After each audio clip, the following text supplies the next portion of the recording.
Hello everyone, welcome to Gate Notebook. और आज हम लॉजिक फैमिलीज़ में पार्ट 3 को डिस्कस करेंगे और पार्ट 3 की हमारी टॉपिक है integrated circuits. Yes, logic family में इंटीग्रेटेड सर्किट का बहुत इंपॉर्टेंट रोल होता है और उन्हीं रोल्स के बारे में इस वीडियो में हम डिस्कस करने वाले हैं। सो गाइज, अभी तक आपने गेट नोटबुक यूट्यूब चैनल को सब्सक्राइब नहीं किया है तो सब्सक्राइब कर लीजिए, बेल आइकन पर क्लिक करें। इससे क्या होगा, आपको टाइमली नोटिफिकेशंस मिलेंगे। जैसे कि आप देख सकते हैं कि लॉजिक फैमिलीज़ की ये पार्ट 3 की वीडियो है। दैट मीन्स कि part 1 and part 2 already upload हो चुकी है। प्लेलिस्ट में जाकर आप चेक कर लीजिएगा और प्रीवियस वीडियोज़ को ज़रूर देख लीजिएगा ताकि आपको फर्दर डिटेल्स समझ में आए। ओके, सो इंटीग्रेटेड सर्किट के रोल को समझते हैं। आप चाहें तो वीडियो को पॉज करके आप अपने हिसाब से भी कमेंट सेक्शन में बता सकते हैं कि व्हाट इज़ इंटीग्रेटेड सर्किट्स, क्योंकि ये जो टॉपिक है ना, हम बहुत पहले से ही स्कूल्स में भी पढ़ रहे होते थे, कॉलेजेस में भी पढ़ा था और अब आपके सिलेबस का पार्ट भी है। ठीक है, तो इंटीग्रेटेड सर्किट अगर आप बिल्कुल ईजी लैंग्वेज में समझोगे तो circuits are nothing but chip, या फिर कह सकते हैं माइक्रोचिप। माइक्रोचिप क्यों? क्योंकि आजकल के मोबाइल फ़ोन्स अगर आप देखोगे, ठीक है, चलो आजकल के नहीं, बट आपने ये देखा होगा जब मोबाइल, देखो पहले क्या था अपने पास, पहले अपने पास थे जो ट्रेडिशनल फ़ोन्स होते हैं जो कि वायर वाले होते थे। अब हमने कहा क्या, हमें वायरलेस चाहिए। वायरलेस के चक्कर में हमने मोबाइल फ़ोन्स बनाना स्टार्ट किया। ठीक है, मोबाइल फ़ोन्स बने। मोबाइल फ़ोन्स बनने के बाद हमें लगा कि ये काफ़ी ज़्यादा हैवी हो जाता है और काफ़ी बड़ा होता है, इसको कहीं पर भी कैरी करना मुश्किल है। तब फिर हमने क्या स्टार्ट किया, छोटे बनाने स्टार्ट किए। ठीक है, हमने मतलब हम ह्यूमन बींग्स ने छोटे बनाने के वक्त क्या हुआ, चिप तो हम बड़े वाले में भी यूज़ कर रहे थे, है ना। कोई भी चीज़ बनाते तो उसमें चिप का यूज़ तो होता था, बट हमें क्या चाहिए था, मोबाइल फ़ोन्स या फिर कोई भी चीज़ें छोटी हो, तब हम माइक्रो चिप का यूज़ करने लगे। तो इंटीग्रेटेड सर्किट चिप का हो माइक्रो चिप का हो, बात बराबर है, बस वो आपकी रिक्वायरमेंट है। आप अगर चाहते हो कि सामान छोटा हो then you can use micro chip. ठीक है, तो हम इंटीग्रेटेड सर्किट को चिप और माइक्रो चिप भी कहते हैं। ये बेसिक पॉइंट समझ में आया। देन ये एक तरीके का सेमी कंडक्टर वेफर होता है। ठीक है, सेमी कंडक्टर होता है ये, on which thousands and millions of tiny resistors, capacitors and transistors are fabricated. ठीक है, अब मैंने प्रीवियस वीडियो में आपको बताया था कि लॉजिक फैमिली में जो गेट्स आपके होते हैं वो ट्रांजिस्टर्स और डायोड्स, ये सारी चीज़ों से मिलकर बनते हैं। एक्चुअली ये बनते तो हैं, लेकिन ट्रांजिस्टर डायरेक्टली हम उसके अंदर नहीं फैब्रिकेट करते। पहले हमें ट्रांजिस्टर को इंटीग्रेटेड सर्किट में फैब्रिकेट करना पड़ता है, मतलब कि इंटीग्रेटेड सर्किट की भी ज़रूरत पड़ती है आपको लॉजिक फैमिली में, otherwise you can't create any logic gate, right.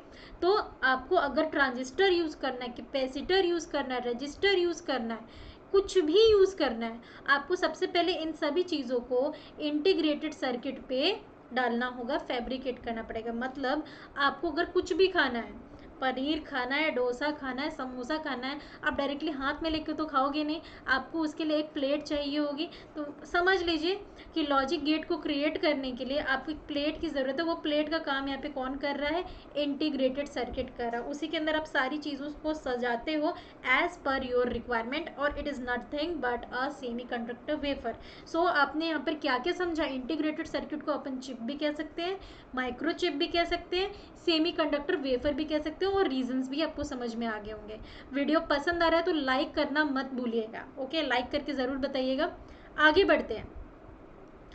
अब बात कर रहे हैं हम लोग क्या, यहाँ पर 3 रोल हमने इसके देख लिए इंटीग्रेटेड सर्किट के, अगर हम लॉजिक फैमिली के टर्म्स में बात करें।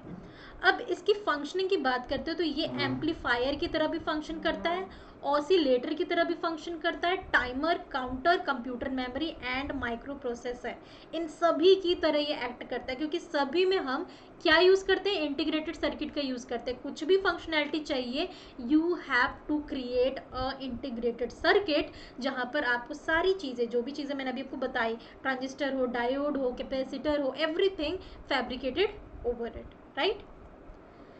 आगे बात कर लेते हैं इसकी जो मैन्युफैक्चरिंग होती है वो कैसी होती है। देखो, फैब्रिकेट करने के लिए की बात कर ली हमने कि हम इसके ऊपर सारे सामान रखते हैं, बट इंटीग्रेटेड सर्किट जो आपको एक एरिया मिल रहा है जिसके अंदर आप सारी चीज़ें, मतलब मैंने आपसे कहा कि ये एक प्लेट की तरह कर रहा है, ठीक है, काम।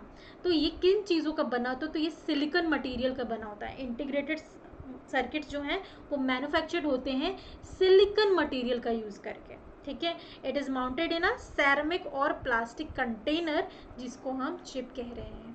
ठीक, आगे बात कर लेते हैं। जो बेसिक कंपोनेंट होता है ना किसी भी आईसी का, इंटीग्रेटेड सर्किट का सबसे ज़रूरत वाला कंपोनेंट, वो क्या कैरी करता है? Consist of electronic circuits for the digital gates. Digital gate को बनाने के लिए जो भी इलेक्ट्रॉनिक सर्किट्स चाहिए होती है वो इंटीग्रेटेड सर्किट का बेसिक कंपोनेंट्स होता है, जैसे कि अभी हमने प्रीवियसली डिस्कस किया, like transistors, diodes, capacitor etcetera. Next बात करते हैं, the various gates are interconnected inside an IC to form the required circuit. एक पर्टिकुलर सर्किट को बनाने के लिए, ठीक है, हम इंटीग्रेटेड सर्किट के अंदर बहुत सारे गेट्स को एक दूसरे से इंटरकनेक्ट करके बनाते हैं, ताकि जो भी सर्किट हम चाह रहे हैं, अगर आपको फ़ैन का कोई सर्किट बनाना है, फॉर एग्जांपल, हम जस्ट टेकिंग एन एग्जांपल कि आपको फ़ैन को स्विच ऑन ऑफ करना है, तो उसके लिए भी आपके पास एक सर्किटरी चाहिए। उस सर्किटरी को बनाने के लिए आपके पास बहुत सारे इंटीग्रेटेड सर्किट होने चाहिए, जिसके अंदर कई सारे गेट्स जो हैं इंटरकनेक्टेड एक दूसरे से होंगे।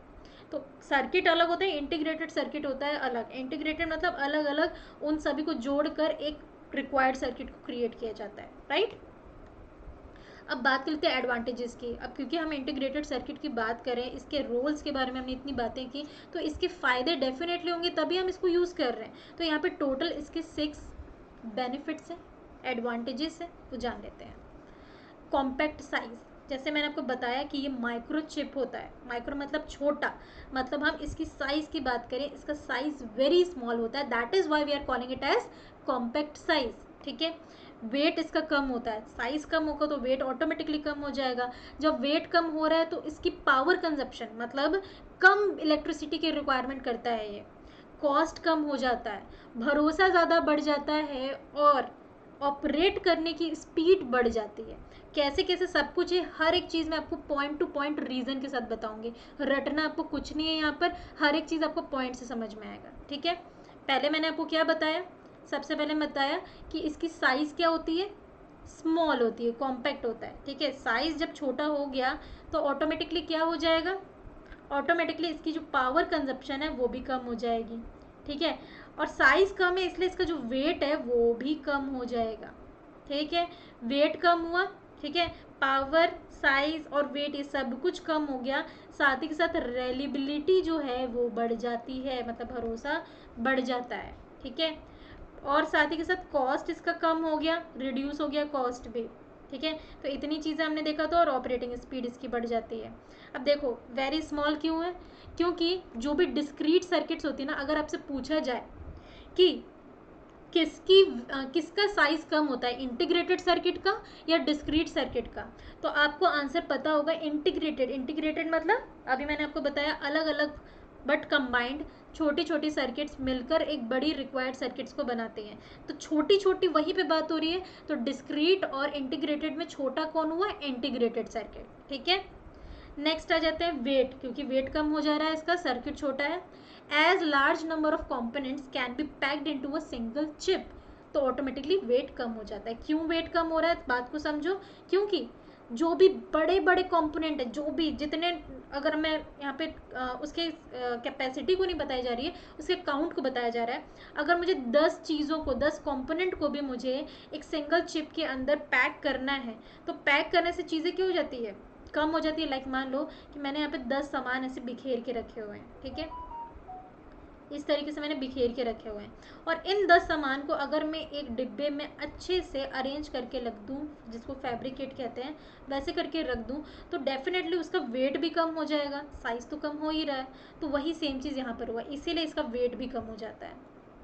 साथ ही पावर कंजप्शन ये बहुत कम करता है। ऐसे तो मैंने आपको बताया कि इसका वेट कम हो जा रहा है, इसकी साइज़ कम हो जा रही है, इसलिए भी पावर ये कम कैरी करता है। फिर भी मैं आपको एक बेसिक रीज़न दूंगी, क्योंकि इसकी जो स्मॉलर साइज़ और इसका जो कंस्ट्रक्शन है ना, कंस्ट्रक्शन मतलब जो फैब्रिकेशन वाला काम हो रहा था, उन सभी चीज़ों के कारण ये पावर कम कंज्यूम करता है।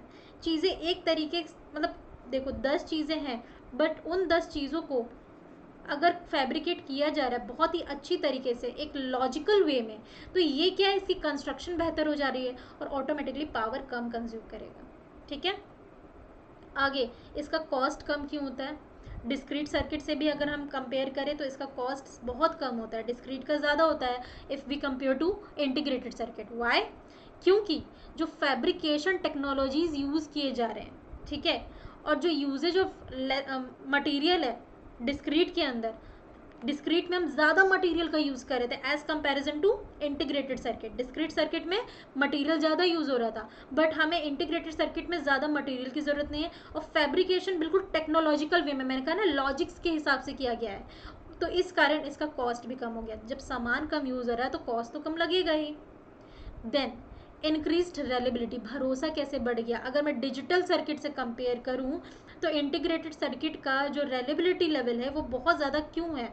क्योंकि यहाँ पर कनेक्शंस जो हैं वो कनेक्शन के हिसाब से यहाँ पे काम होता है, because they employ lesser connections, ठीक है। यहाँ पर बहुत कम कनेक्शंस की ज़रूरत है। जितना कम कनेक्शन, एक बात बताओ, कनेक्शन की बात करें, एक ए पर्सन है, एक बी पर्सन है, ठीक है। ए के पास 2 फ्रेंड्स हैं, एक्स एंड वाई, और बी के पास बहुत सारे फ्रेंड्स हैं, बट इसको जब ज़रूरत पड़ी तो कोई भी हेल्प करने नहीं आया, बट ए को जब ज़रूरत पड़ी ये दोनों के दोनों आ गए, मतलब कम कनेक्शन है लेकिन रेलेबल है। वही सेम इसके साथ भी है। जो आपका इंटीग्रेटेड सर्किट होता है ना, देखो, क्योंकि ये छोटे छोटे सर्किट्स मिलकर एक बड़े सर्किट को क्रिएट करते हैं जो भी हमें चाहिए होता है उसकी फंक्शनैलिटी के हिसाब से। इनके बीच की फ्रेंडशिप बहुत अच्छी होती है, ठीक है, तो इसीलिए यहाँ पर रेलेबिलिटी बढ़ जाती है। लेस कनेक्शन होते हैं बट रेलेबल होते हैं as comparison to digital circuits. Last advantage है इसका improved operating speed. Operating speed कैसे इसकी बढ़ जाती है? क्योंकि यहाँ पर हम स्विचिंग का यूज़ करते हैं, because of their switching speeds less power conjunction, ठीक है। पावर कम कंज्यूम कर रहा है, पावर की इसको ज़्यादा ज़रूरत नहीं है, और यहाँ पर हम स्विचिंग यूज़ करें, मतलब कभी हम इसका जैसे लाइक मान लो ये एक आईसी यूज़ किया, ये आईसी इसके साथ कनेक्टेड है, ये आईसी इसके साथ कनेक्टेड है, ये आईसी इसके साथ कनेक्टेड है, ठीक है। इसको इससे मतलब है, इस वाले से कोई मतलब नहीं है, इस वाले को लेकिन इससे मतलब है, इस वाले को लेकिन इससे मतलब है, इससे इसको कोई मतलब नहीं है।